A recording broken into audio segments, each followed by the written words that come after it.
आज है 8 नवंबर और हम शुरू करते हैं आज के करंट अफेयर्स। पहला है मेक टू प्रोजेक्ट। ये इंडियन आर्मी का प्रोजेक्ट है। इसके पहले मेक वन प्रोजेक्ट था।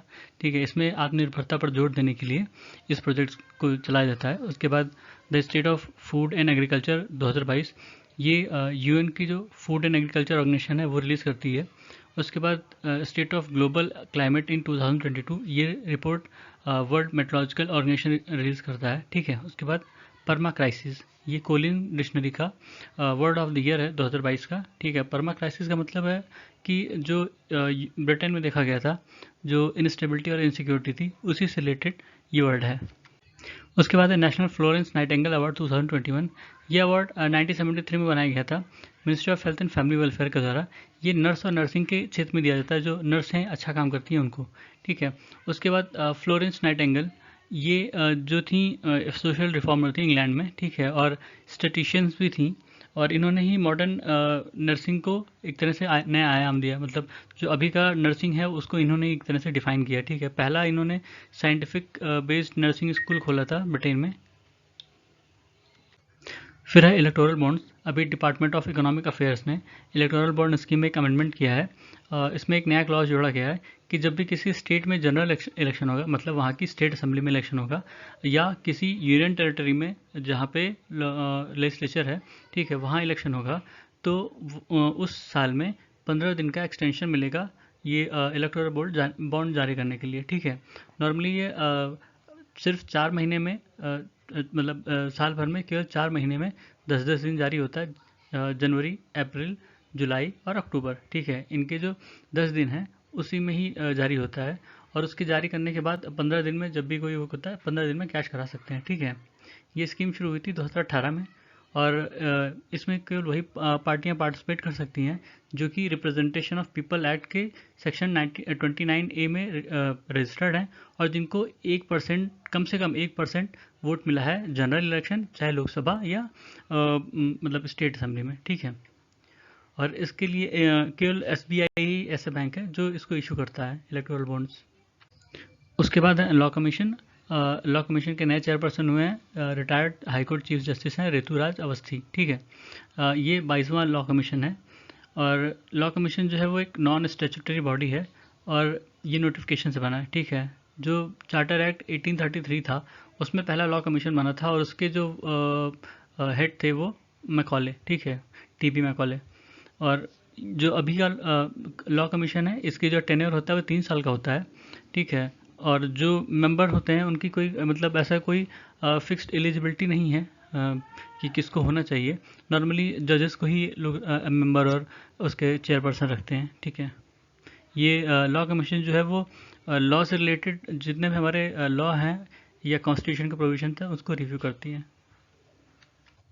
फिर coalition for disaster resilient infrastructure, और वर्ल्ड मेट्रोलॉजिकल ऑर्गेनाइजेशन ने कहा है कि वो अगले 5 सालों में अर्ली वार्निंग सिस्टम लगाएंगे दुनिया भर में। ठीक है, और ये जो coalition for disaster resilient infrastructure है, इसको PM मोदी ने अनाउंस किया था 2019 में, जब यूनाइटेड नेशन के जो जनरल सेक्रेटरी हैं उन्होंने क्लाइमेट एक्शन समिट बुलाई थी। ठीक है, और इसका जो हेडक्वार्टर है वो दिल्ली में है, और ये मतलब जो हमारे की इंफ्रास्ट्रक्चर हैं, हाईवे, रेलवे, पावर स्टेशन, ठीक है, कम्युनिकेशन लाइन, इनको प्रोटेक्ट करने के लिए जो अलग अलग मैथडोलॉजीज़ हैं, अलग अलग कंट्रीज़ जो तरीके इस्तेमाल करती हैं, ठीक है, उसको शेयर करना, उसको सीखना उससे रिलेटेड है। ठीक है, ताकि कोई भी जब डिज़ास्टर हो तो हम इनको प्रोटेक्ट कर सकें। ठीक है, इनको कैसे बचा सकें। फिर है 103rd कॉन्स्टिट्यूशनल अमेंडमेंट, ये 2019 में हुआ था। ठीक है, इसमें जो इकोनॉमिकली वीकर सेक्शन है, मतलब सोसाइटी के, उनको 10% आरक्षण दिया गया था। ठीक है, और इसके लिए एक कमीशन बैठाई गई थी पहले, उन्हीं के रिकमेंडेशन से हुआ था।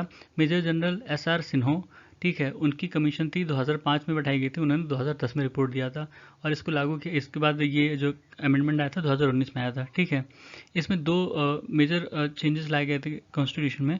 एक जो आर्टिकल 15 है और आर्टिकल 16 है। आर्टिकल 15 में क्लॉज 6 जोड़ा गया, आर्टिकल 16 में भी क्लॉज 6 जोड़ा गया। ठीक है, आर्टिकल 15 जो है वो जो एजुकेशन इंस्टीट्यूशंस हैं उनके बारे में है कि वहाँ पे 10% रिजर्वेशन दिया जाएगा।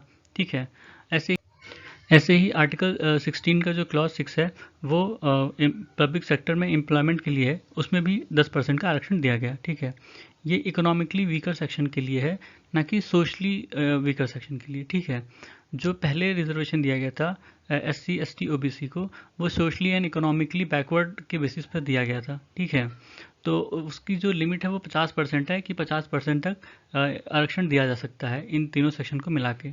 ठीक है, उसके अलावा उसके बाद ये 10% उस जनरल सेक्शन को दिया गया है जो इन तीनों के ही कैटेगरी में नहीं आते हैं, जो इन तीनों में जिनको आरक्षण नहीं मिलता है, इन तीन कैटेगरी में SC ST OBC में। ठीक है, इसमें इन्होंने क्राइटेरिया भी सेट किया था कि जैसे फैमिली की इनकम 8 लाख पर एनम से कम होनी चाहिए। ठीक है, उनके पास जो ज़मीन है वो 5 एकड़ से कम होनी चाहिए, और या अगर रेजिडेंशियल फ्लैट है तो 1000 स्क्वायर फीट से कम होना चाहिए। ऐसे कई सारे क्राइटेरिया थे।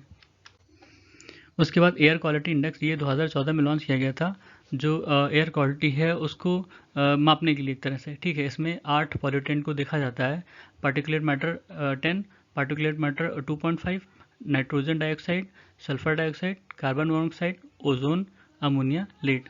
इसमें कार्बन डाइऑक्साइड नहीं देखा जाता। ठीक है, फिर नेशनल बायो एनर्जी प्रोग्राम, इसकी अवधि बढ़ाकर 2025-26 कर दी गई है, और इसमें इसका उद्देश्य है कि कैसे जो बायो वेस्ट हैं उसका इस्तेमाल करके एनर्जी जनरेट की जा सकती है। ठीक है, इसमें 3 सब स्कीम्स हैं: waste to energy program, biomass program और biogas program. Waste to energy program में जो जैसे इंडस्ट्रियल वेस्ट हैं, अर्बन वेस्ट है या एग्रीकल्चर वेस्ट हैं या रेसिड्यूज़ हैं, कैसे इनका इस्तेमाल जो बड़े बायोगैस या बायो CNG या पावर प्लांट है उसमें किया जा सकता है। ठीक है, दूसरा है बायोमास प्रोग्राम। इसमें जो पैलेट मैन्युफैक्चरिंग, जो बायोमास का इस्तेमाल करके पैलेट बनाए जाते हैं। पैलेट एक तरह का सॉलिड फ्यूल होता है। ठीक है, जैसे बायोमास होता है, जैसे मान लीजिए पराली हुआ। ठीक है, पराली को वो बहुत जो हाई टेम्परेचर और हाई प्रेशर के अंदर में रखते हैं और फिर वो एक सॉलिड फ्यूल में कन्वर्ट हो जाता है। ठीक है, फिर उसका इस्तेमाल जो इलेक्ट्रिसिटी जनरेशन वाली कंपनीज़ हैं, फैक्ट्रीज हैं, उसमें किया जा सकता है। ठीक है, कोयले की जगह उसका इस्तेमाल किया जा सकता है। उसके बाद बायोगैस प्रोग्राम में जो फैमिली या medium size biogas rural areas में बनाने का है। ठीक है, उससे रिलेटेड है। उसके बाद प्रधानमंत्री खनिज क्षेत्र कल्याण योजना, ये 2015 में शुरू की गई थी उन क्षेत्रों में जो जहाँ पे माइनिंग होती है या जो माइनिंग से अफेक्टेड डिस्ट्रिक्ट्स हैं। ठीक है, यहाँ पर डिस्ट्रिक्ट मिनरल फाउंडेशन बनाया गया था, जिसके द्वारा वहाँ पे जो वेलफेयर प्रोग्राम्स होंगे, ठीक है, वो चलाए जाएंगे। इसका ऑब्जेक्टिव वही था कि वहाँ पे डेवलपमेंट और वेलफेयर प्रोजेक्ट चलाया जाए, और लोगों का जो लोग वहाँ से माइग्रेट करते हैं उसको कम किया जाए, प्लस एक उनके लिए लिवलीहुड जनरेट की जाए। और जो इफ़ेक्ट होता है माइनिंग के द्वारा, ठीक है, जैसे वहाँ पोल्यूशन बढ़ जाता है, ठीक है, उस सबको कैसे बैलेंस किया जाए या कम किया जाए। जो mines and minerals development and regulation amendment act 2015 था, उसी में ही डिस्ट्रिक्ट मिनरल फाउंडेशन की मतलब के लिए प्रोविजन था कि उनको हर इन ज़िलों में सेटअप किया जाएगा, और वो ये सारा काम देख रेख करेंगी। ठीक है, जिनको भी माइनिंग के लिए लीज मिलेगा, वो जो है एक रॉयल्टी पे करेंगी। ठीक है, एक तरह का टैक्स समझ लीजिए। अगर जनवरी 2015 के उनको वो लीज मिला है तो वो 30% करेंगी, और जनवरी 2015 के बाद मिला है तो वो 10% करेंगी। ठीक है, और इसका जो फाउंडेशन जो फंड होगा उसका 60% जो है वो हाई प्रायोरिटीज़ एरिया में खर्चा किया जाएगा, जैसे ड्रिंकिंग वाटर हुआ, हेल्थ हुआ, एजुकेशन, एनवायरनमेंट पर, और 40% जो उसके बाद कहते हैं अदर प्रायोरिटी होगा, जैसे फिजिकल इंफ्रास्ट्रक्चर, इरिगेशन, एनर्जी, ठीक है, वाटरशेड डेवलपमेंट वगैरह। फिर है broadcast air time scheduler, bats जिसको कहा गया, ये एक तरह का integrated traffic and billing application है। ठीक है, इसके द्वारा जो मतलब ऑल इंडिया रेडियो का कमर्शियल ऑपरेशन है उस पर कैसे इस पर निगरानी रख सकते हैं। ठीक है, मतलब अच्छे से बुकिंग, बिलिंग या पेमेंट जो भी होगा उसको देख सकते हैं। उसके बाद space, submersible platform for acoustic characterization and evaluation, DRDO ने इसका हल मॉडल लॉन्च किया है naval physical and oceanographic laboratory Kochi में। ठीक है, ये एक तरह का सोनार सिस्टम है इंडियन नेवी द्वारा डेवलप किया हुआ, जिसके थ्रू इस सोनार का पर्पस होता है कि गहराई नापना। ठीक है, गहराई नापने के लिए काम आता है। ये शिप, सबमरीन और हेलीकॉप्टर से इसका इस्तेमाल किया जा सकता है। फिर है middle east green initiative summit, इसका उद्देश्य था कि जो हाइड्रोकार्बन के प्रोडक्शन में कार्बन इमिशन होता है उसको कम से कम 60% तक कम करना। ठीक है, और उद्देश्य था कि 50 बिलियन ट्रीज प्लांट करना है पूरे मिडिल ईस्ट में, और 200 मिलियन हेक्टेयर के जो डिग्रेडेड लैंड है उनको रिस्टोर करना। ठीक है। ये सब करीब 2.5% जो हैं वो ग्लोबल कार्बन को कम करने में मदद करेगा। ठीक है। ये सबसे पहली बार मोहम्मद बिन सलमान जो कि रियाद मतलब सऊदी अरेबिया के क्राउन प्रिंस हैं, उन्होंने इनिशिएट किया था अक्टूबर 2021 में, पहली बार उन्होंने होस्ट किया था। ये एक तरह का क्लाइमेट डायलॉग था। इसमें 28 कंट्रीज आई थी। ठीक है। सऊदी अरेबिया का उद्देश्य है कि कम से कम 50% जो इनके यहाँ इलेक्ट्रिसिटी जनरेशन होता है वो रीन्यूएबल सोर्सेज से हो 2030 तक। उसके बाद G20 जो है इसमें एक्चुअली इसमें 19 देश हैं और एक यूरोपियन यूनियन है। ठीक है। और ये जो है दुनिया का 85% GDP, 75% ग्लोबल ट्रेड और करीब 2/3 वर्ल्ड पॉपुलेशन को रिप्रेजेंट करता है। ये 1999 में बना था जब ईस्ट एशियन क्राइसिस हुई थी, साउथ एशियन क्राइसिस हुई थी। ठीक है। उसके बाद ही ये बना था कि कैसे अगर कोई फाइनेंशियल क्राइसिस आती है उसको कैसे टैकल करना है। ठीक है। सबसे पहला इसका समिट हुआ था 2008 में वाशिंगटन डीसी में। और इसमें कोई सेक्रेटरीट नहीं है। इसकी जो चेयरमैनशिप है वो रोटेट होती है। इसमें एक टर्म आता है G20 ट्रॉयका, मतलब जो पिछले साल होस्ट किया है, जो इस साल होस्ट कर रहा है और जो अगले साल होस्ट कर रहा है, उन तीनों को मिला के ट्रॉयका कहा जाता है। ठीक है। और ये सारी कंट्रीज़ हैं। हाँ, ठीक है। यूरोपियन यूनियन भी है और यूरोप से भी कंट्रीज़ इसके पार्ट हैं, जैसे जर्मनी। ठीक है। यूनाइटेड किंगडम, फ्रांस, इटली, ये सब जो हैं वो G20 की पार्ट हैं। एशिया से इंडिया है, सऊदी अरेबिया है, चाइना है। ठीक है। रिपब्लिक ऑफ कोरिया है, जापान है। ठीक है। तो ऐसे ही सारी कंट्रीज़ हैं, 20 कंट्रीज़ हैं इसमें। तो ये था आज के हमारे करंट अफेयर्स। सुनने के लिए धन्यवाद।